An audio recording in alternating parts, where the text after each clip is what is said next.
is Derek Hyra. I'm the director of the Metropolitan Policy Center, and as we like to call it, MPC. And it's great to see so many of you here today. I know we have the Cherry Blossom Festival, and so you could be down there, or you could just be outside on the quad today. There's so many students out there, and it's just a beautiful day. But we are here for our spring annual lecture, and this brings top urban scholars each year to American University. Now, before I introduce our guest speaker, I'd like to thank a couple people who really helped make this event happen. So I'd like to thank the Metropolitan Policy Center staff. We've got Rich over there, Amanda over there, Lawrence, and Catherine. I don't know where you are, Catherine. That she's back there. But they make my job easy and enjoyable and allow us to have events like this. I also want to thank our Associate Director, Mike Bader. It's a pleasure having you take leadership, and thanks for being here. And I really enjoyed working with you and learned a ton from you. But I'd especially like to thank Vicki Bader. Vicki Bader. Are you guys married now? Vicki Wilkins, the Dean of the School of Public Affairs at American University. She has undergirded this center with the resources that allow us to have amazing events like this. Also allow us to do some cutting-edge urban research in Washington, D.C. and in the D.C. region. Her financial support is key. Now, I also want to mention that this year, the U.S. News and World Report ranked AU's School of Public Affairs 15th in the country in urban policy. Before that, we weren't ranked anything urban. And the School of Public Affairs is now ranked 14th in the country for public affairs. And, you know, that ranking has a lot to do, the urban policy ranking, with Dean Wilkins' support and amazing leadership here at American University. So now let me turn and talk a little bit about our esteemed speaker for the day. Now, few scholars have had such a great of an impact on urbanism and urban studies as Robert Sampson. Dr. Sampson's sociological understanding of community social processes is unmatched. He has some of the most thoughtful empirical investigations on how neighborhood dynamics affect life course trajectories, particularly for those living in impoverished circumstances. His 2012 University of Chicago Press book, The Great American City, is a masterpiece and a blueprint for understanding the complex ways cities and neighborhoods affect American life. Now, additionally, he's got a 1997 article on the concept of collective efficacy and its association with neighborhood crime, and it is one of the most widely cited studies that I know of. The article is 22 years old, and some of you may think that that's old, but that's not that old. But it has already racked up over 10,000 Google citations. Now, I have some articles that I think are pretty good, that I think are widely read, and they have about 200 Google citations. That is pretty amazing. Now, so not that Google citations are everything, but Dr. Sampson is approaching over 93,000 citations in his career, more than economist Ed Glazer, who we had here a couple years ago, and I love Ed's work, but it appears in this instance, which doesn't happen very often, but the sociologist has topped the economist. So in 2000, I was drawn to the University of Chicago Sociology doctoral program, in large part because of Rob and his rigorous and ambitious research, in particular the project on human development in Chicago neighborhoods. This massive, multi-million-dollar project was funded by the Justice Department, the Department of Health and Human Services, the Department of Education, the MacArthur Foundation, the Harris Foundation, and the Turner Foundation. So this project, I think, interviewed everybody who has ever lived in Chicago, or almost everybody. It sort of kind of felt that way.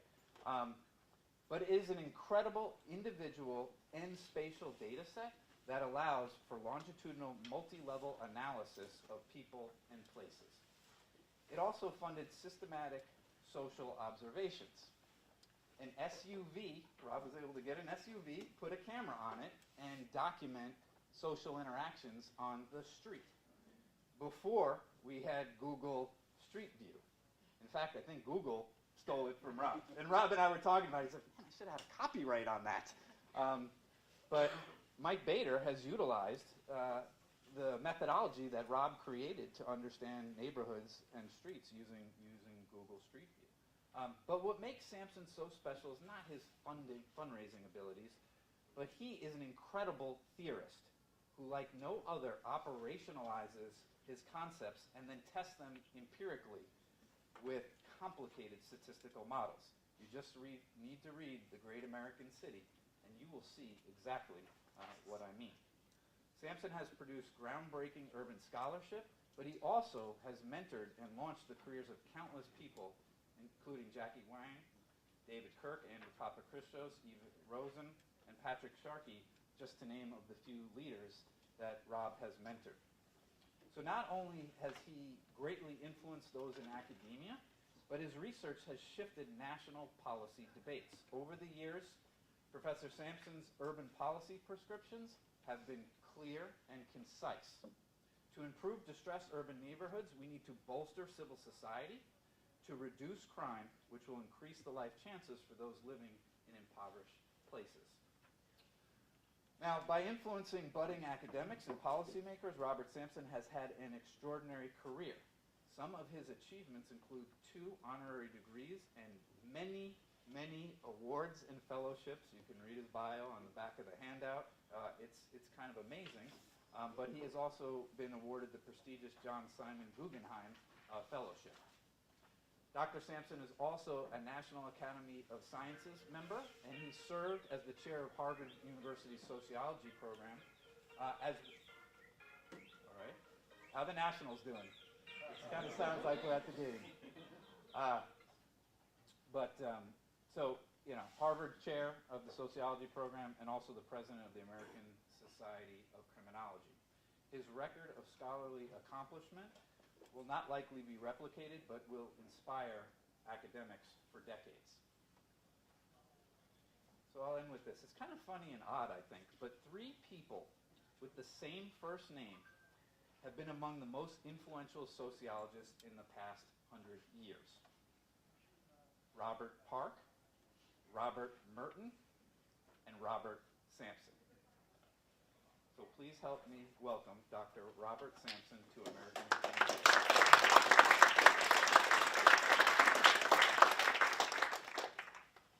Well, thank you, Derek, for that overly generous introduction.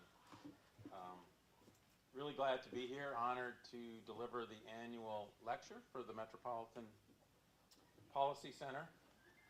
And as is indicated up here, I'm going to speak broadly today about urban neighborhoods and American life. And it's something I've long been interested in, going back to graduate school, actually, when I came across the classic works of the Chicago School, urban sociologists and urban criminologists. And so it's interesting timing, actually, that one of my foundational texts that got me excited about the field is being reissued this week. In fact, I have to leave the reception slightly early to jet off to Chicago, where there's going to be an event tomorrow celebrating the reissue of The City by Park and Burgess. How many have heard of The City? Yeah.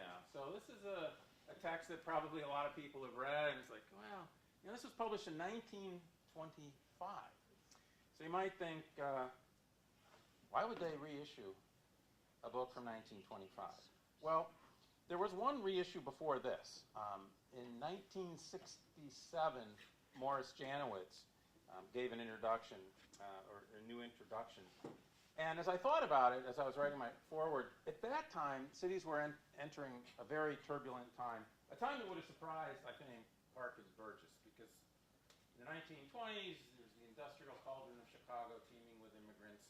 Industrialization was on the move.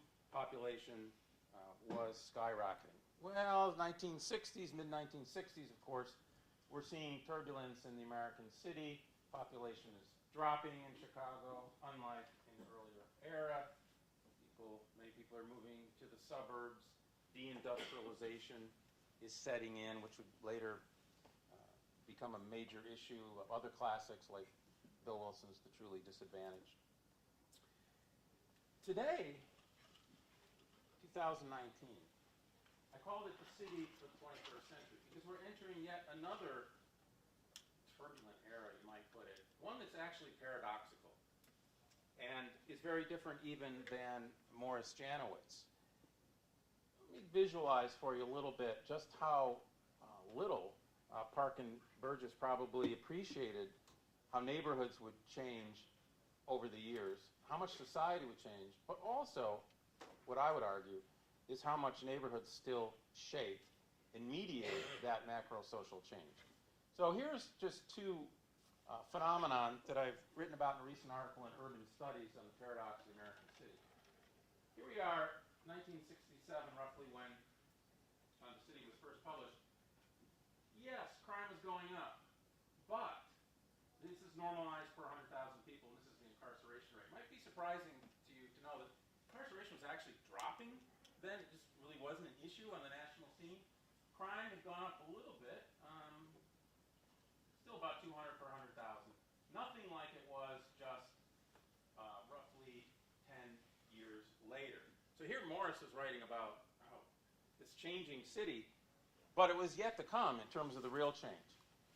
Let's go one further. Oh, let me mention one other thing. And it has to do with what else was happening, particularly important publications at the time. The Kerner Commission report, many of you probably know, just was recognized for its 50th anniversary. This was published, actually it was written in 1967, the very same year as that reissue. And the famous quote, "Our nation, is moving to two societies, one separate, one white, one black." That too, if you read it, and I was at a panel last year celebrating the Kerner Commission report. If you read it, it sounds like cities were going to hell in a handbasket, and they kind of were in terms of riots. But once again, published relatively early in the process. Not only did violence continue, it kept continuing until a peak in the roughly early 90s. We kind of had another urban crisis. This was the historic high in many cities. So, for example, Chicago saw its peak rate of homicide rate in 1992, 1993. We're talking about five-fold differences that made this look like almost a peaceful city. Then we saw the advent of mass incarceration as we label it today. One thing you don't see on this, just so you know, is that incarceration was flat going back until 1925. So it was so stable that there's actually a publication that came out right around 1973 here about the stability of punishment. That article is wrong, but you have then a third, what I call the third era, which is then a profound drop in violence in the United States, which has reshaped urban cities and urban America, really, suburbs as well.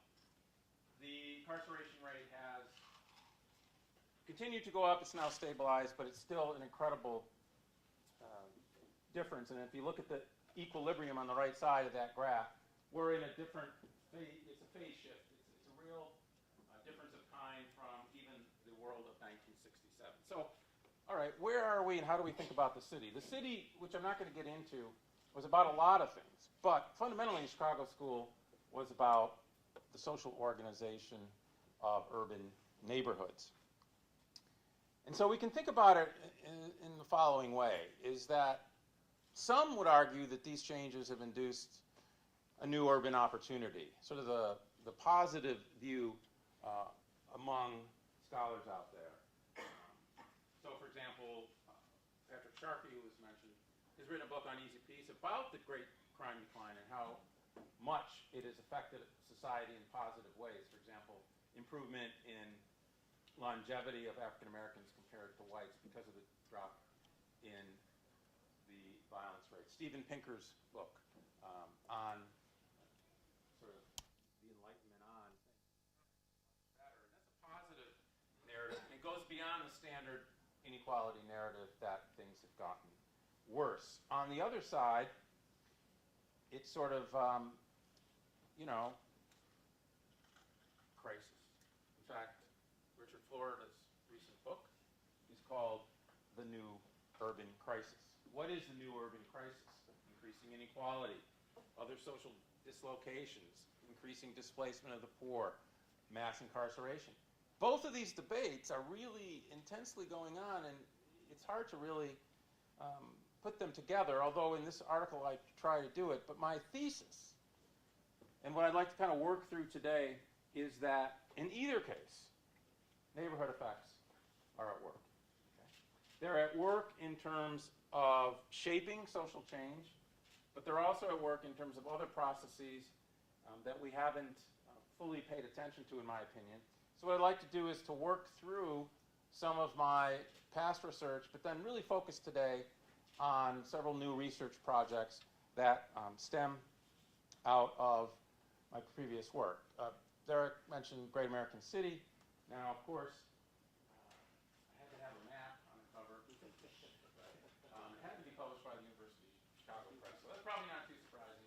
But the map actually kind of states the thesis, right? That the cities are made up of very differentiated places that have their own social and physical characteristics that are enduring. They're enduring both at the neighborhood level over time, and they are influential in the life course of individuals.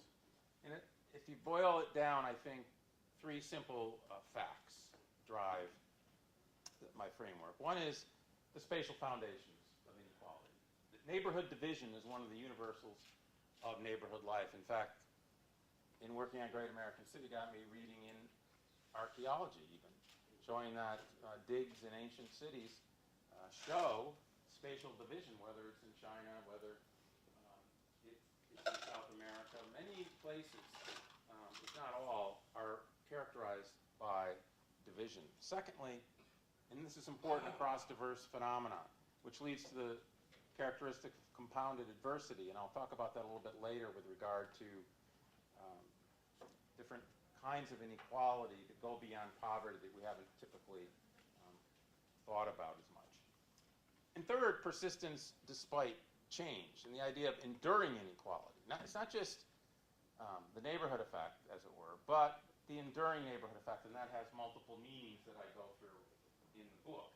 Now, one example of this, I just showed you those massive social changes in incarceration, but it's mapped onto physical space, onto communities in a very deep and profound way. For example, and this is a map in the book, I'm only going to show one or two things from the book. The incarceration rate in the early 90s and then later on, almost a perfect relationship, 0.98. That is to say, if you know the incarceration rate at one point in time, you pretty much know the incarceration rate at a later time, even though it's going up or going down. So that's the persistence despite change argument. Furthermore, these are the African American communities, predominant African American communities in Chicago. These are predominantly white. This is, again, a difference of kind. The highest rate incarceration community in Chicago, African Americans, 40 times higher than the highest rate incarceration community for blacks. Inequality over a 50-year period. And if you think about the city again, and the work after the city on the Black Belt here, these are the areas not only that were poor, and this is in 1960, shaded by racial segregation, then showing the changes in poverty over a 40-year period. The increases in poverty are basically affecting those that were in poverty and then going down the south side, further out on the west side. And now, those of you who know Chicago, the south suburbs, increase in the concentration of poverty, increase in other kinds of social dislocations. And of course, after the Great Recession and foreclosures, boom, they're landing on the same places. So inequality at the national and international level is experienced locally. It's not Chicago specific. This is correlation between index of inequality, concentrated inequality in Chicago, in Los Angeles. It's actually higher in Los Angeles. People say, oh, Los Angeles is different, has a different urban form. You study Chicago. It doesn't hold elsewhere. Actually, it's stronger in LA. And this is every neighborhood in the United States. The correlation is 0.85 or something like that. So this is a pretty stable phenomenon. Now, Derek's smiling. Someone who's studied gentrification. This is one of the major issues, I think, of our era, which is about inequality, which is about urban change. What I would say about this, and I think the jury's still out. I mean, I think some cities are somewhat different. Like, I think Washington, for example, is maybe a little bit unique. But our research in a paper published in the American Sociological Review suggests that it, too, is structured by neighborhood in an important way.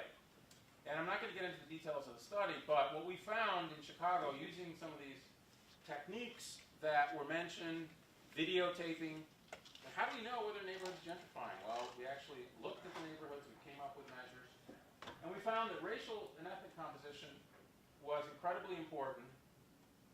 It was important in a way, though, that was nonlinear in its effect. That is to say, there's an appeal, or gentrifiers like diversity, if I could put it that way, up to a point, and then in Chicago at least, the gentrification plummets after a certain point of presence of the African American population, which suggests still a profound racial coding of neighborhoods that affects gentrification to this day.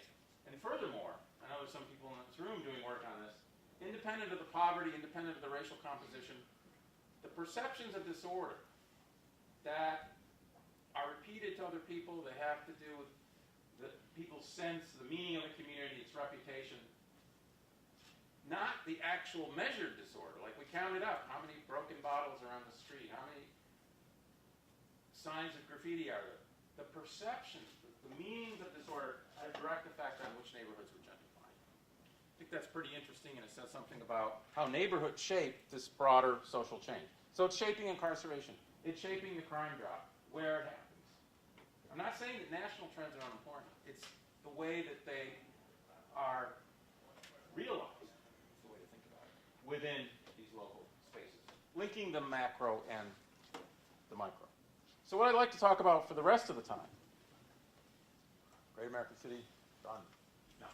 I think the ideas are still compelling, but I've become interested in pursuing a few other lines of research. They're very connected, as you will see. One is environmental inequality. What I mean by that? I mean not just about the kinds of things we typically think about in neighborhoods, such as substandard housing and poverty and social ties and so forth, but literal toxins in the environment.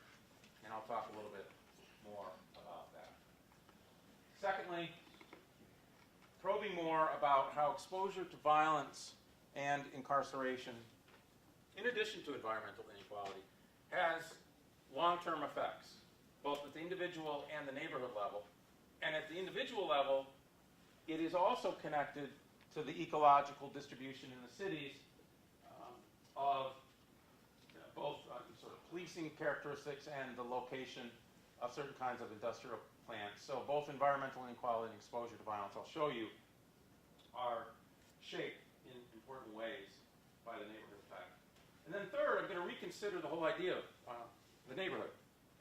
And what I mean by that is we typically think of a neighborhood, think of your own neighborhood. Where do you live? I mean, we can talk about the boundaries, you know, it ends here, it ends there, whatever. That's, you know, where you sleep, let's put it that way. It's your residential neighborhood, but you're all here. You're not where you sleep, unless you sleep in your office. But only there. The point is that people are moving about during the day, during the night. They're being exposed to other environments. So we want to think of a way to conceptualize that urban mobility, and there's a whole movement now, a new research agenda, I believe, that I'll tell you a little bit about. It's not just us. That has to do with urban activity spaces and how we can test some of these ideas. So let me talk now about these three projects. I'm going to try to keep this so that we finish in time. I think Eric said 40 minutes total, so I'm going to try to stick to that. All right, environmental inequality. I published a paper a year ago titled Poison Development. It was about the development of children in a way that I hadn't quite thought about before. And we know about exposure to toxins mainly from some of the events I think that were put out there in the news, particularly around the Flint lead crisis that had to do with the water. This actually is a picture, though, from an East Indiana community and neighborhood, the entire community of which had to be evacuated because the kids all had lead poisoning. Why? They didn't know it, but the soil was contaminated from an industrial smelter. And I'll show you just how close it was to their homes. The one that made the news was Flint, and this was national news, international news, so we all saw this. It was important for demonstrating the problem. This was in the water. Turns out that New York City, Boston, more places have lead than we think. But the sources of lead actually predominantly are not from water. They have to do, even though it was banned in gasoline, have to do with emissions that went into the soil, and lead paint, particularly in older buildings, which tend to be in poor neighborhoods, and specifically landlords who do not remediate or remove the paint. In fact, there's many scandals in many cities showing that landlords have typically painted over lead. So those are the two major sources. And this is an unfortunate but sort of true image that was published in the New Yorker after the Flint crisis, which, in a way, if you think about it, is pretty profound, right? Because we think we've gotten rid of separate facilities, but literally in that case, you had African Americans, which is, I think, a great term, because they're factories that have been either were around or were torn down, and in many industrial cities. Now, a city like Chicago had very many of them, and there's been many investigative reports on this, finding out that, particularly in the soil and the places where kids play, that there's high levels of poisoning. The East Chicago example that I mentioned to you looks something like this. You drive through Indiana. This is I-90 or 80. This is a neighborhood, African American neighborhood. This is the elementary school. This is the housing complex. And you can almost count like, well, 1, 2, 3 blocks was the site of a former smelting plant. And we're seeing the kids were sick. Again, this kind of, what's going on? Well, it turns out, if you look at this, you see occupied apartments very close to this field. Kids were playing in the field. Turns out that this was the site of a former plant. It had been torn down, but it dumped a lot of soil. Emissions into the soil, so it was contaminated. Literally blocked off. Pilsen, there's other plants, they're close by. But the point is that a lot of them, it wasn't just residents that didn't know. The city didn't know. The EPA didn't know. Well, they knew some, but there was a lot of poisonous soil that residents, for sure, didn't know about. And that's important analytically, because this is all within relatively poor neighborhoods. And I'm going to jump ahead, because part of my logic here is that toxins are different than a lot of the other things that we study. They're, in one sense, more exogenous to the person than other factors that we study. So one of my arguments is that if you live here versus on the other side of this building, right, poor, everything's the same, but the spatial proximity to this particular field will have an important effect on the risk of exposure. Okay, so let me just go through a couple of the slides just to show you that, first of all, even in this day and age, it is very stratified. So make a long story short, we worked with the Chicago Health Department, got about 1 million blood tests that were taken. These are actual venous or capillary blood tests on infants, usually multiple ones, 2, 3, 4. And we took the average, adjusted for coverage rates, and what you see is color-coded by the level of poisoning, according to CDC, anything over about 6 deciliters per 6 micrograms per deciliter is considered to be dangerous. The red area is 76% or more of the kids were high lead. I mean, so we're talking about huge chunks. In the orange, 50%. These, as you may know, in Chicago, West Side, predominantly African American, Latino, and black. So one of the arguments here is that lead toxicity is a pathway through which racial inequality literally is getting into the body. Good news, bad news. This goes back to the paradox of the American city. Thanks to the hard work of the Chicago Health Department, lead exposure rates have been declining. These are African Americans, Hispanics, whites. You see large differences, inequality, but everyone's gaining. It's kind of like what happened with violence. On the other hand, when you do those in the top quartile, there's still huge differences.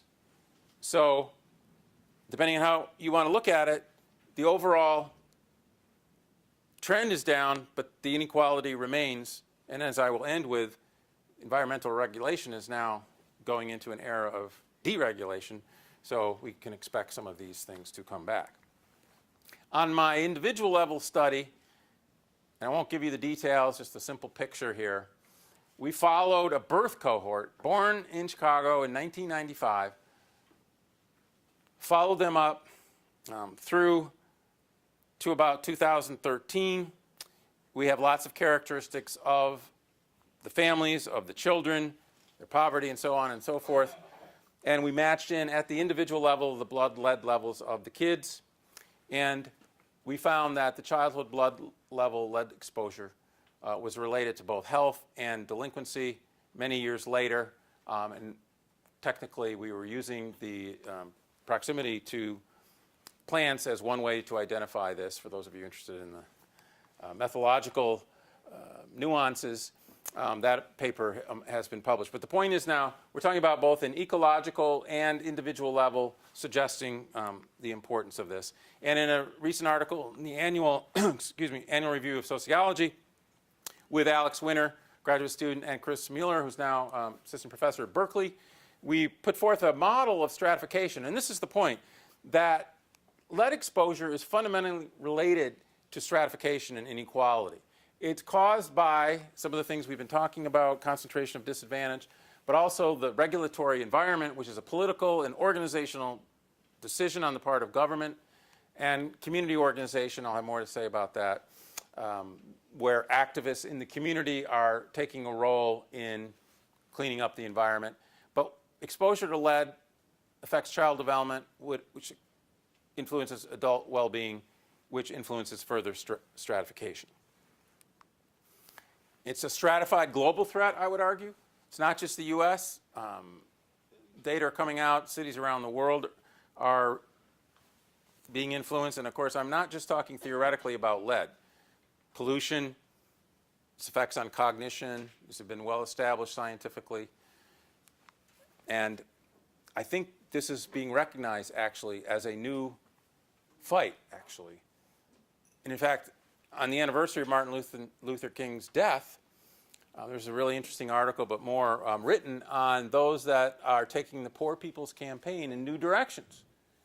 And you can see here, a movement started that sees climate and environment as issues on par with poverty and racism. That's pretty interesting. I'm not saying I totally agree with it, but the point is, poverty is lived in multiple different ways. And you can have two poor neighborhoods, but when you have poverty and toxicity, that's a fundamentally different picture. And I think this is being recognized, and this is a social movement, I believe. Is that the pastor that won the MacArthur Genius Grant? I think. Yeah, that's William Farber. There you go. So, I mean, this is being recognized, and I'm glad to see that. So, you know, that this sort of social movement is going on. Let me talk about a study that just came out this week in the Proceedings of the National Academy of Sciences with another graduate student, where we now are looking at exposure to lead, violence, and incarceration on intergenerational mobility. Some of you probably follow the work of Raj Chetty, who's put together an amazing database on tax records so we can look at intergenerational mobility of kids. So, make a long story short, fortuitously, turns out that when we were doing the Chicago study, our cohorts, kids, are actually the same ages as the cohorts they were studying, meaning they grew up during the mid-90s in Chicago. Light bulb went off, meaning we can then link in some of our data, hook it in with their data to examine intergenerational mobility. And I'm going to just go through this quick because it gets kind of complicated. But we looked at the usual suspects. And we looked at income rank. This is controlling for poverty of the parent, so it's conditional on the poor. Income rank of the kid relative to the parent. This is the main thing that made the news about intergenerational mobility. Whether the black boy is incarcerated, and teen birth among black girls. We did this for both blacks and whites separately, given the difference in the distributions.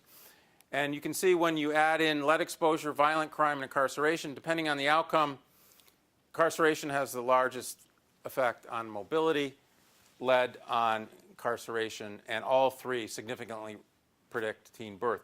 The point is these independently predict, and they cluster together into what we call a harshness toxicity factor.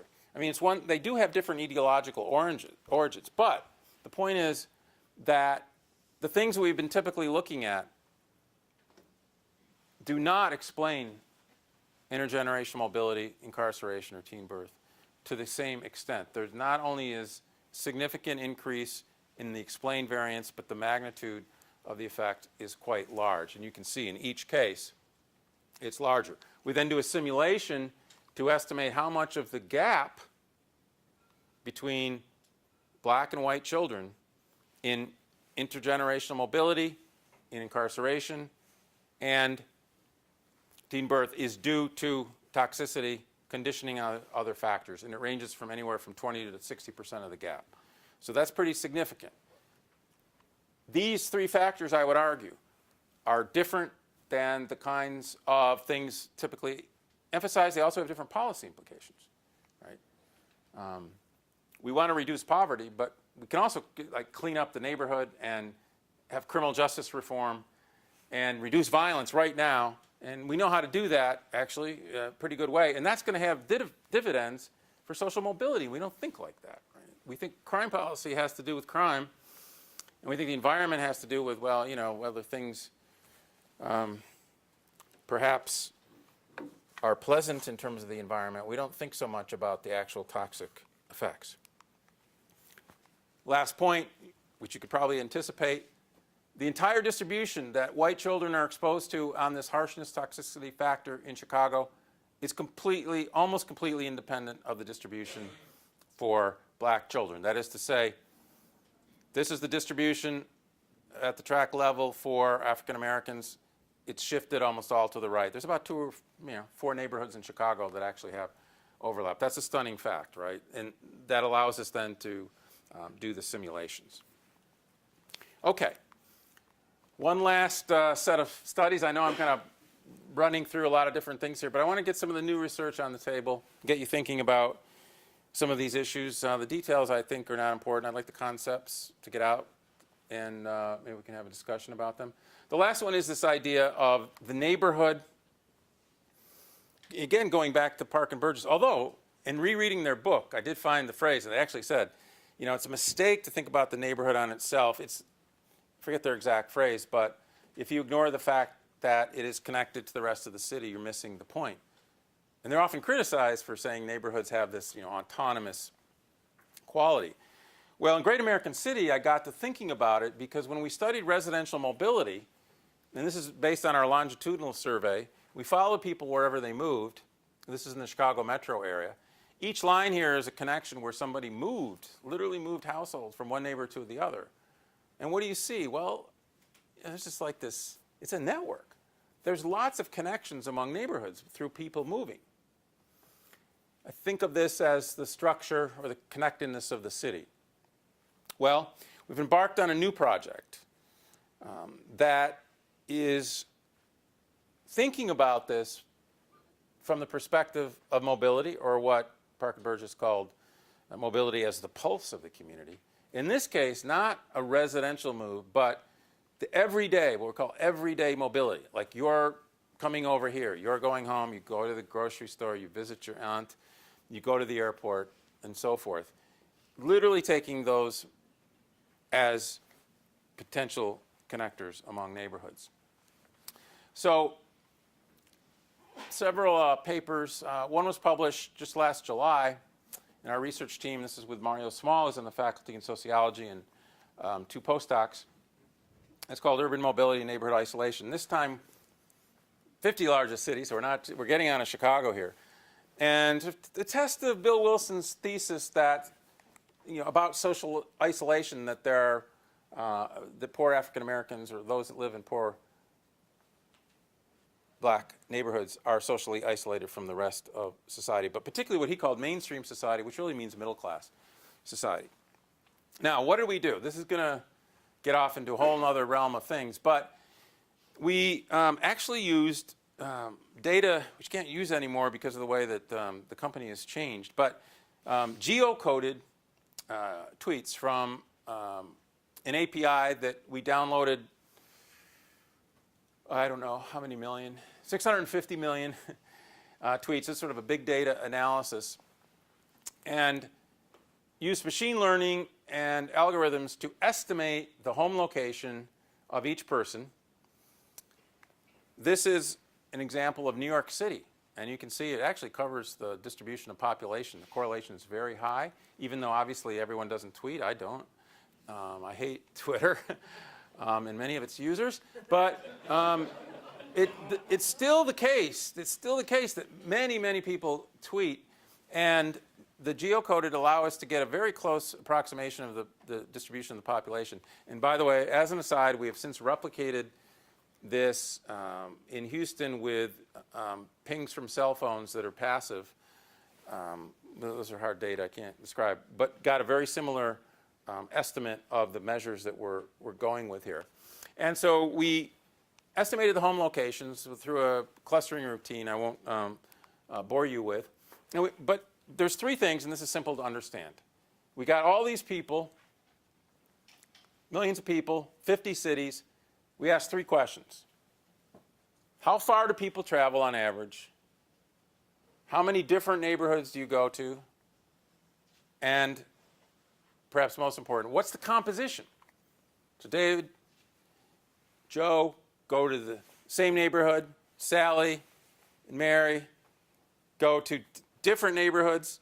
They can be the same as their home neighborhood. They can be different. You can see all these combinations. So first off, the distance traveled, and this gets into some of the work on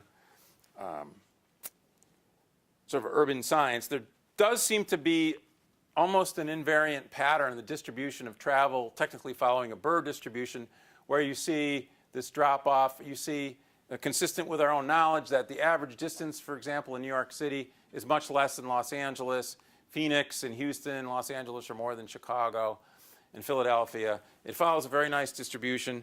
But the point is that if you look at poor white, non-poor white, poor black, and so forth, the number of neighborhoods, or the distance that they travel, is actually quite similar, not significantly different. The one that's the highest is actually non-poor blacks, or actually those from non-poor black neighborhoods are traveling the most. So that's fact 1. Fact 2 is the number of neighborhoods traveled to, again, is similar. Blacks are not, poor blacks are not socially isolated. They're actually almost close to non-poor whites. Poor whites are actually lower. So this goes against the notion of at least mobility isolation. So it's just not true that there is this racial dynamic to everyday urban mobility. However, when you look at the composition, what I'm going to show you is what I would argue is, or what we argue is, a new form, or maybe it's an old form we just haven't seen before, of segregation, which is segregation not of the neighborhood, but segregation of the spaces in the places that we go, or the segregation of the visits. Obviously, it's a technical point, but it's important. If you're in DC, your probability of going to a white or black neighborhood is dependent on the proportion of those neighborhoods in the metropolitan area. So we create what we're calling a deviation from equality, right? So it's a normed measure, and that's the red line. That's the norm of equality. Well, non-poor whites are way above that. That is, they're going to other non-poor white neighborhoods. So they're separated, pulled out from themselves, from others. And you also see a separation of poor whites, which, interestingly enough, is, if you think about some of the political debates and the stratification within the white community, there is evidence of social isolation there. But here's the killer. The differences for African Americans and Hispanics are profound, about 40 points when you add it together, because you can actually get the probability difference. And compare the non-poor black to the poor black. There's really not much difference. Race trumps class. In other words, what's happening here is that even though the distance traveled, even though the number of neighborhoods traveled is the same, there's a profound race segregation that's opening up in the non-residential neighborhoods. This has now been replicated by a scholar at MIT looking at places like stores, like he actually, Esteban, or I believe it is, he's even got it for one city down to like Chipotle is more integrated than, other kinds of Mexican restaurants. It's amazing what you can do with some of these data. And we've pursued this more. I'm not going to tell you about it. We have a paper just accepted in Sociological Methods and Research that actually takes these and is creating, and we're going to make these data public, a measure of social integration, which is the extent to which neighborhoods are connected or not for all 50 American cities. These are maps from just 4 cities. I should have done DC, New York, San Francisco, Detroit, Miami, and these are color-coded. I won't get into these, but you can see the vast variability in cities in the extent to which, for example, neighborhoods are visited, or the extent to which neighborhoods in another map are visiting other places. And then what we can also do, then, sort of bringing it back to the social isolation argument, is put it all together and what we call the concept of triple disadvantage or advantage, right? So if you think about it, go back to the original point, you have residential neighborhoods, they're poor or not, but you go to other neighborhoods. Are you going to poor or rich neighborhoods? And then what about people that come into your neighborhood, rich or poor? Well, conceptually then, we can think about neighborhoods that are poor, they're only visited by other poor neighborhoods, and they only visit other poor neighborhoods. Or triple advantage. Maybe some of you live in these neighborhoods, right? You live in an advantaged neighborhood, you go to another advantaged neighborhood, and the only people that come to your neighborhood are advantaged. My argument here is that this is different than residential poverty. If you look at the difference by race, yeah, we know that whites live in better neighborhoods according to poverty. The ratio is about 10 to 1 higher. But when you look at double or triple disadvantage, the ratios go to about 30 to 1. So in other words, the racial difference in exposure is much greater for triple and double disadvantage than it is for single disadvantage. What I'm not going to show you is that this actually has import. We can predict, for example, homicide, looking at not just the poverty of the neighborhood, but the other characters.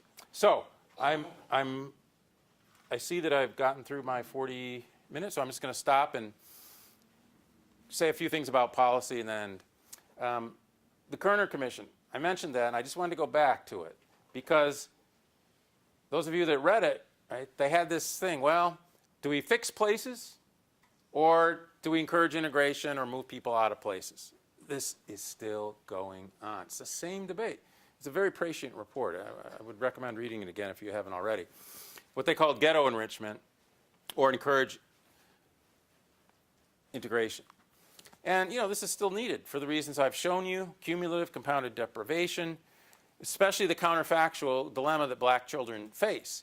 And I've written elsewhere that We may want affirmative action for neighborhoods in this case to deal with the fundamental inequity in the distribution by neighborhood. And one of the reasons I think, and this is a picture from the book, is that the encourage integration sounds good, but in many cases it has to do with moving people out of neighborhoods or actually just destroying the neighborhood. Now, that sounds a little strong, but Derek knows this from University of Chicago. I think part of Robert Taylor Homes was still there. 30,000 people lived here, okay? Homes, yeah, they had problems. But it's now a field, and no one really gives a damn about this field. We don't really know where the people are. The city won't tell us. This is where Cabrini Green was. This is the site of, this is Dantrell Davis Way, an 8-year-old who was shot to death on the way to school one morning. So those are gone. Now, Cabrini Green, however, is near the Gold Coast, so it's being redeveloped. So I think that when it comes to place-based versus person-based, what the Kerner Commission, or what we might think of as the third way, is necessary. But I'm a believer that we don't want to give up on places. And this is really at the heart of a lot of the debates about what to do with regard to low-income, dangerous environments. But I'll go back to the 3 studies that I said that, first of all, I think in terms of policy, in particularly our most recent paper, that criminal justice reform, reducing violence, and maintaining environmental health is social mobility policy. It is a health policy. And that's something I think we have failed to appreciate. And I think, finally, we also need to appreciate that when we think about places, these kinds of places, or future places, it's not just about the place, it's also about the people that visit the place and the activities of the people that live there that define the higher order structure of not just the American city, but all cities. Thank you.